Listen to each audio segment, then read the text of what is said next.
Merci Madame la Présidente. J'avais plutôt prévu d'intervenir en fin de débat, mais j'ai quelques obligations qui m'obligent à me dépêcher.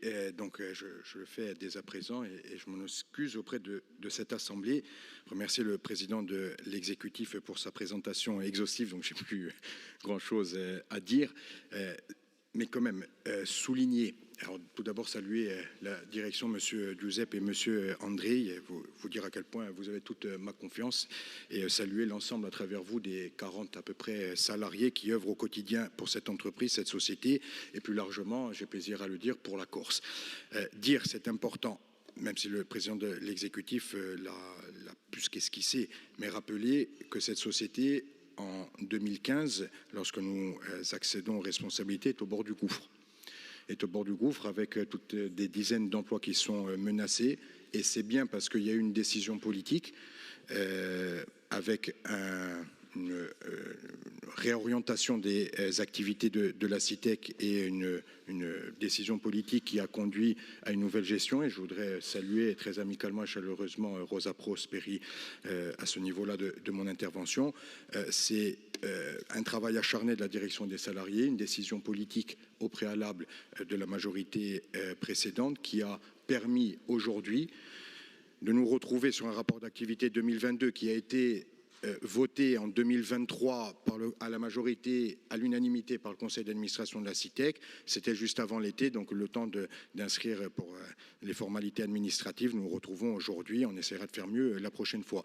Mais vous dire qu'on passe de 2016 avec une entreprise qui est au bord du gouffre, avec des dizaines d'emplois menacés, à une entreprise qui, en 2022, a affiché le meilleur résultat net depuis sa création en 1986. Donc on dit souvent, et sans doute de bon droit, lorsque les choses vont mal, mais je crois aussi qu'il faut vraiment insister quand les choses vont bien. Et ça a été un redressement, et c'est une activité industrielle à l'échelle de la Corse, et même au-delà, qui est proprement remarquable.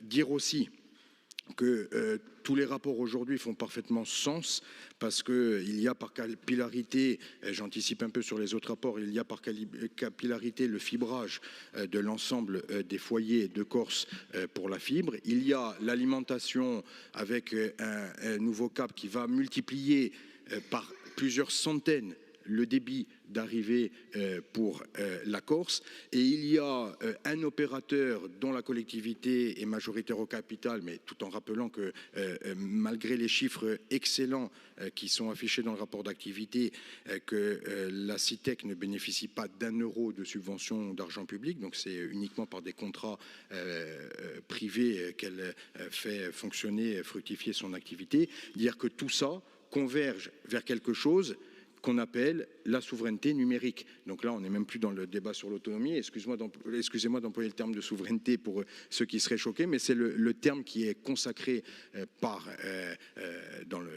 d'usage dans le métier, dans le monde du numérique. Et je crois qu'entre l'obtention d'une paire de fibres à la Rinella, à Luciane, entre la capillarité qui est faite au niveau du fibrage interne et entre le développement vraiment excellent de notre data center, parce que c'est le data center de la collectivité, c'est le data center de la Corse, avec un niveau de labellisation, de sécurisation qui est optimal. Je crois que là, on a tous les ingrédients, et je le dis vraiment sans flagornerie à l'égard de la majorité territoriale et des choix qui ont été faits, mais on a une compétence là qui est exercée par l'exécutif et plus globalement par la collectivité de Corse, qui est exercée de manière exemplaire, avec un projet politique, avec des décisions politiques qui sont prises, avec des exercices budgétaires qui sont tout à fait vertueux et des investissements qui sont tout à fait vertueux.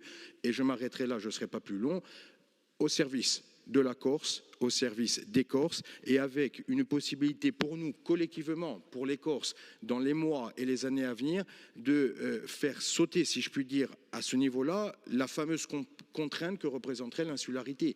Parce qu'avec la multiplication par plusieurs centaines du débit du réseau qui va alimenter la Corse, sa sécurisation, un regard bienveillant aussi sur une future DSP. Donc ça veut dire que là, il y a toujours la puissance publique qui agit et qui peut agir sur les prix. Avec l'équipement interne et avec nos data centers à travers la CITEC, là, je crois véritablement qu'on assiste, même si on ne le voit pas encore, à une révolution numérique en Corse, qu'on est même peut-être précurseur à bien des égards, et que c'est exactement la Corse que l'on veut, et à travers la CITEC, et excusez-moi de le vendre ainsi, mais la Corse qui travaille, la Corse avec une jeunesse compétente, avec une jeunesse formée, et donc moi, c'est avec une grande fierté, véritablement, que j'assure la présidence du conseil d'administration de la CITEC, mais que ces 4 rapports que vous nous présentez font tout à fait sens pour la Corse de demain, pour la Corse autonome que nous voulons, pour la Corse souveraine et pour une souveraineté numérique assurée durablement. Je vous remercie.